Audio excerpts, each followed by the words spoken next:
Hi, this is Bill, and you are on Finest Travel Beat with Angela and Bill. In today's video, part 4 of our series of the British Isles cruise we recently took, we're going to talk to you about transportation from London to the Southampton Cruise Port, particularly on Princess Cruises.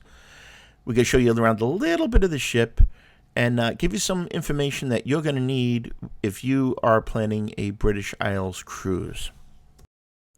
Thank you for all the positive feedback we've gotten on the first 3 parts of this series, and we hope you enjoy this one as much as you have the others.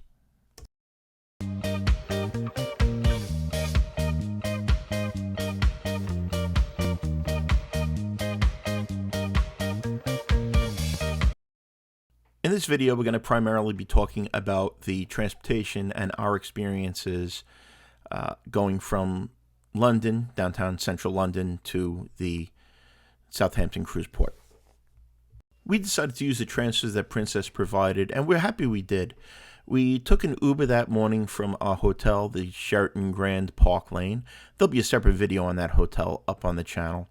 It was about a 15-minute taxi ride. The doorman at the hotel got a black cab for us. Very smooth process getting there. As soon as we got to the bus station, we asked around, and this is the Victoria Coach Station, not the Victoria Rail Station, which is kind of important. We were guided to where the Princess buses were leaving from.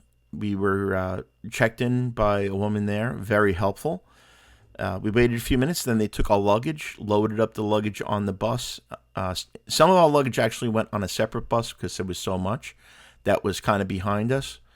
But again, it's a very smooth process getting on the bus, very comfortable bus, and it's about a 2-hour and 15-minute ride from Victoria Coach Station to the Southampton Cruise Port. The transfers were available for us even though we didn't stay at a hotel that Princess provided. This may or may not always be the case with your cruise line or sailing. Check with your travel advisor on that. Other options to get to the Southampton Cruise Port would be the National Express bus, which also leaves from Victoria Coach Station, or by rail. The rail option is a good one, but it does leave you about a mile from the cruise port, so you're going to have to take a taxi or an Uber from there. I don't think I would recommend private transfers from London to Southampton.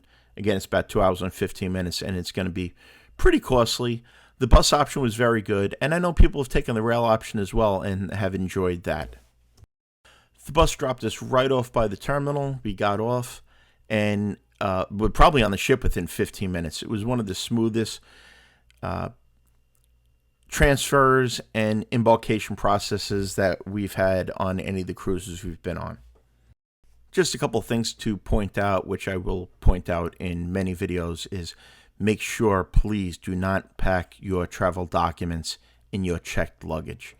It is very important to make sure that you have your passport on you at all times. If it goes in the checked luggage, you may or may not be able to retrieve it off the ship.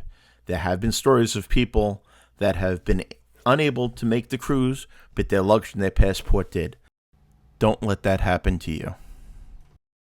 Now, Angela and I have been on the Regal Princess before. We did a full ship tour video, which is up on the channel. I will put a link to that in the description below if you haven't already seen it. So we're not going to do another ship tour of this, but we will show you our stateroom. There's going to be a video of the aft balcony stateroom we had, which was really, really nice.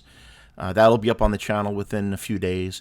And then, of course, we'll have the rest of the videos of all of our ports in Ireland, Scotland, and even France. If you're enjoying this video, please hit that like button. If you're getting value out of it, let us know in the comments below, and please consider subscribing. This way you get notified on our future videos. We have many more videos in this series and also future travels. We will be on the inaugural cruises of the Utopia of the Seas, the Icon of the Seas, and the Celebrity Ascent over the next year. So we're excited to share those with you as well. Our final thoughts on our transfers that day. It was a very smooth process. From the time we left our hotel, we did stay in the vicinity of the Victoria Coach Station. It was about 15-20 minutes before we were at the coach station, tops, even with London traffic. The process of getting on the bus was very, very smooth. People were very helpful, pointed us in the right direction. Most of our luggage was delivered within about an hour of embarkation. A couple of pieces were a little bit later, but it was a very, very smooth process in general, and we would absolutely take the bus option from London again. We know Europe can be challenging as the cities are very often located very far from the cruise ports. So again, we hope gave you a little bit of insight in this video. Well, that's a wrap. On behalf of Angela, thank you so much for watching. We really appreciate all your support, and come join us on our next adventure. Bye-bye, everybody.